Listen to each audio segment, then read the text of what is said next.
There are different types of freeware we need, and it all sums up to the experience we can have here at the sim.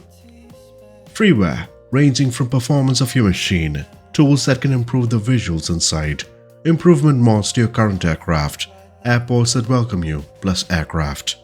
We have some interesting freeware to be covered today, and thanks for tuning in. I'm Chikmanglo.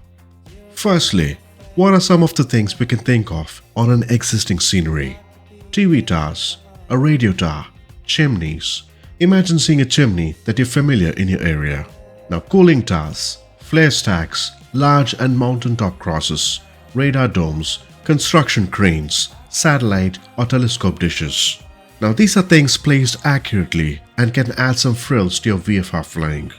Absolutely. Imagine looking at those huge stars in your neighborhood at the sim. Now the first project based on this was few years ago, Phase 1 or Region 1. This was a good experiment the dev thought of, and it was a great hit with a positive reception from the community. Now this covered Europe, Africa and the Middle East. That means all the items what we mentioned, from mobile communication TV, radio antennas, chimneys, etc. were all covered as a Phase 1. Plus, no issues at all in terms of performance.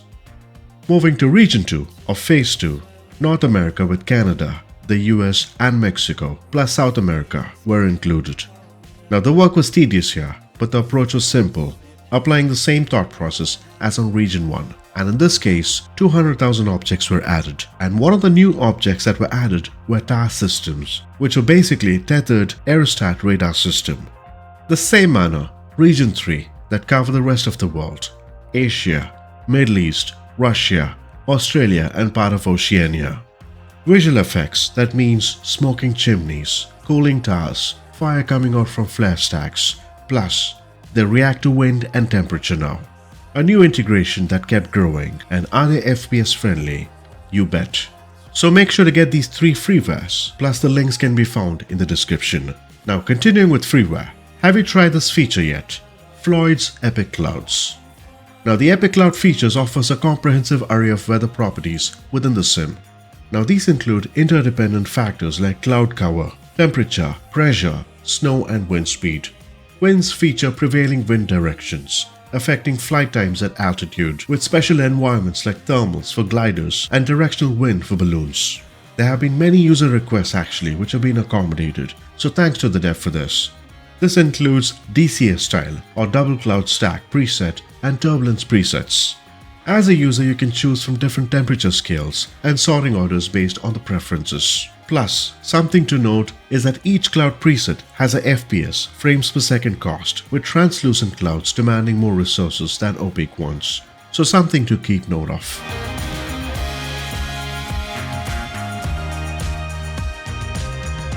Now moving to a mod that can improve your default Cessna. We're talking about the 172. And it's a given that the Just Flight's version of this, which is a paid one, can offer some great features. But what we're featuring here is a freeware that enhances the default Skyhawk. It includes interior animations and custom objects, replacing the default aircraft in the hangar upon installation. Now the mod offers various features accessible in an in-game manual, from opening doors and windows, using sun visors with multiple access for adjustment, accessing a handbook in the pilot's left compartment, optional fairings for front or back wheels, parking the plane with optional wheel shocks and tie-downs, setting or removing external covers, plus VFR maps displayed on cardboard attached to the yoke, and many more things. Having a default Cessna can be a good thing, but having an improved version can be exciting. Now, an interesting scenery to get today would be the Oslo Airport. Mind you, we have paid airports from the same region, a demanded scenery, and it's great to have a freeware as well. Now this scenery add-on is designed to seamlessly integrate with the Ground Services X, GSX, and key features range from updated current layout of the airport as of October 2023, a recent one, custom models for various airport structures including the main terminal, ATC tower, specific objects such as lampposts, wigwag lights, VDGS, taxiway lights, detailed interior modeling of the terminal, custom night lighting for enhanced realism, extensive ground markings and runway markings, and so much more, making it an absolute must-need freeware. So make sure you get this, and you can find the link in the description. One of the aircraft to really have fun would be the Boeing C17 GlobeMaster 3. A prominent military transport aircraft developed mainly for the US Air Force during the 80s and the early 90s. Now this aircraft is renowned for its versatility in performing various missions, including strategic airlift, tactical airlift, medical evacuation, and airdrop operations. Now the main function involves transporting troops and cargo across global destinations, and there have been a ton of people who've been enjoying this add-on.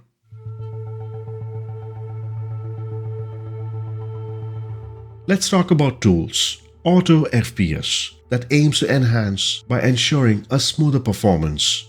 A much demanded tool over the last few days. And if you check the video from Mark from SimHanger, he gives you a good overview about the tool. And this tool allows users to designate a minimum desired frame rate to dynamically adjust various in-sim settings to achieve this target. Now this particularly benefits users in demanding areas. For example, cities or busy airports where performance may suffer. You want to have those butter landings, and Auto FPS automatically adjusts the level of detail to maintain a consistent frame rate. If the sim runs below the specified frame rate, the tool lowers the level of detail accordingly to maintain that smooth performance. Now the tool can be downloaded directly from GitHub. Check the link in the description on details for this and how to use it. There we have it, folks. The first set of freeware add-ons, and this should be a good start for you guys to give this a try and enjoy flight simming even more. Now this is just the first set of series we plan to bring and more to follow. So feel free to share your thoughts in the comments below and make sure to follow us by subscribing. If you like this video, do hit a like as it can make a difference. And until next time, do take care and happy flying.